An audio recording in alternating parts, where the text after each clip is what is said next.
We got breaking news out of the NFL where Terry McLaurin has gotten paid finally, has agreed to a 3-year extension with the Commanders. That's the latest from our Jonathan Jones. His new contract will reportedly pay him $96 million. That deal makes him the 6th highest paid receiver in the league by average salary, tied with A.J. Brown. And take a look at it for yourself. McLaurin has been holding in this offseason in search of a new deal in D.C., but take a look at it. That contract through 2028, and that's about right what we thought he was. Remember, it was all the conversation up there, DK Metcalf money at $33 million, and Terry coming in, back it up, tied for 6th at $32 million for Scary Terry.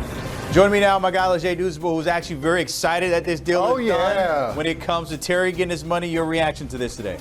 It's about time. Commanders, right? This is a guy that's been a consummate pro, a leader in your locker room. And to your point, Brandon, you talked about it, right? We thought that would be the air where he would be in top 6, top 7 wide receiver money because he deserves that. When you look at the rest of that list, DK Metcalf, I know people were pushing back and saying he's 2 years younger than DK Metcalf, but they were in the same draft class, Brandon. A.J. Brown, same draft class, all on that list. But you know the major difference, Brandon?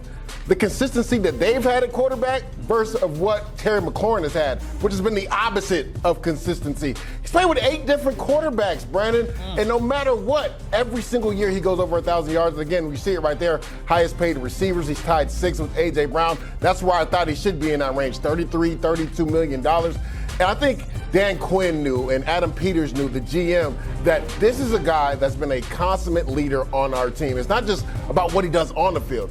It's what he does in the locker room, the leadership he has on the field.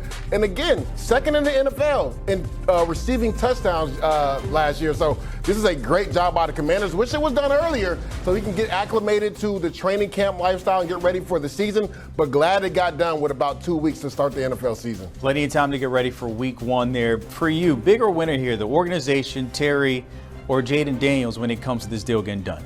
Can we go letter D, all of the above? Right, because to me, that's the answer. Because where the Commanders want to go, Brandon, they weren't going to go without Scary Terry McLaurin. You have a young superstar in Jayden Daniels at quarterback, and he built that camaraderie and that connection with Scary Terry McLaurin. So why even mess that up? Why not bring in that veteran receiver that your young quarterback can continue to grow? So that's why I say it's multiple choice A, B, and C. No, it's D. All of the above. The Commanders win, Terry McLaurin wins, and Jayden Daniels win because of this deal. Getting this deal done, we know how they looked last year in their division. 2nd, of course, runner-up in the NFC Championship. Now that the pen has been put to paper, where do you see them? I put it out there earlier. I got them going to the Super Bowl this year. And I think, again, they weren't going to do that without Scary Terry McLaurin. You had a guy like Deebo Samuel. You had Laramie Tunsil to left tackle. Josh Cornerly at right tackle. So we saw this team last year. Again, they picked number 2 overall because they weren't good, Brandon. But led by Jayden Daniels, yes, they are going to the Super Bowl. Like, the Washington Commanders, I feel like, are going to the Super Bowl with the addition of this signing to Scary Terry McLaurin, because I love what they did. Last year, again, a lot of people didn't expect them to go to the NFC Championship game, but because of the superstar ability by Jayden Daniels and this offense, they were able to go there. Now they fixed some of those issues on defense. They get Terry McLaurin under contract. I think the sky's the limit for this team. I think it's Super Bowl or bust for the Commanders. So Commanders over the defending champs and the Eagles, and then also the NFC. That's where you have. Yeah, I have them taking it all the way to the Super Bowl on the NFC side. Okay. Yeah, I love the Commanders this year, man. I honestly think it's going to be a DMV Super Bowl.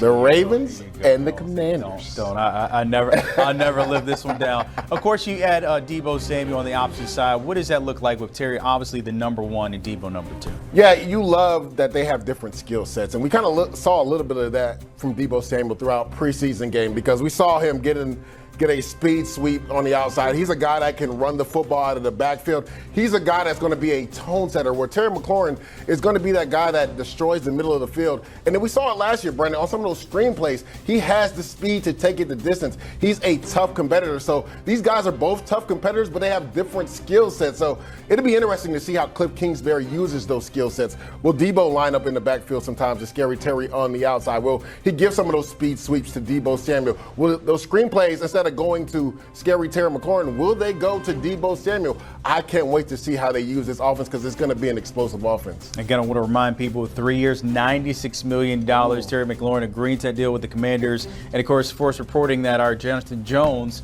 I want to bring you in. What have you heard about this contract? This is something we've been waiting to hear this whole summer. Finally, 2 weeks, as LeJay said before we get to week one. What have you heard about this?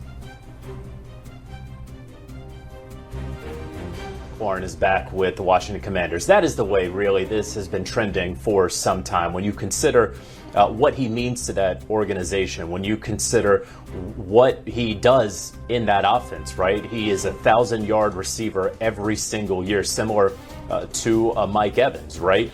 His relationship with Jayden Daniels. We can go on and on. His character on and off the football field. He was always remaining with the Commanders, and 31 other teams understood that, right?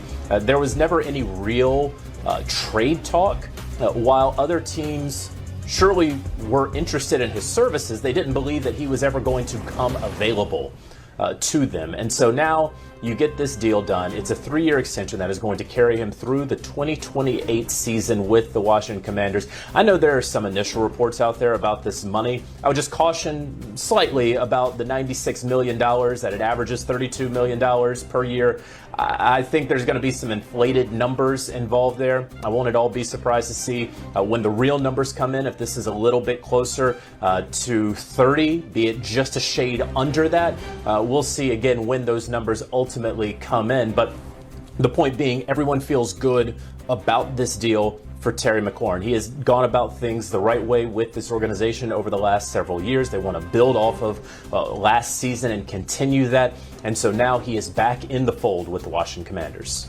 And JJ, as players, it's always about the guarantee. So what have you been hearing about how much is guaranteed? How many years throughout the deal is guaranteed? And what is he getting up front?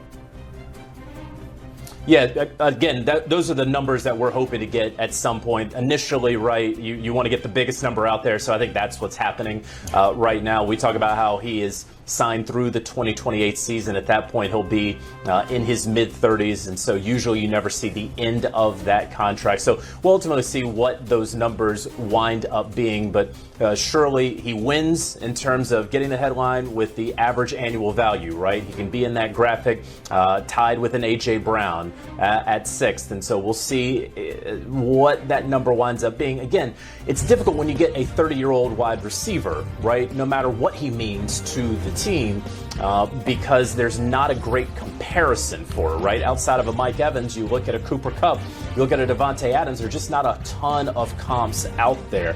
And so, again, Commanders, knowing that it had to be around 30, won't be at all surprised to learn that there's a little bit of fluff to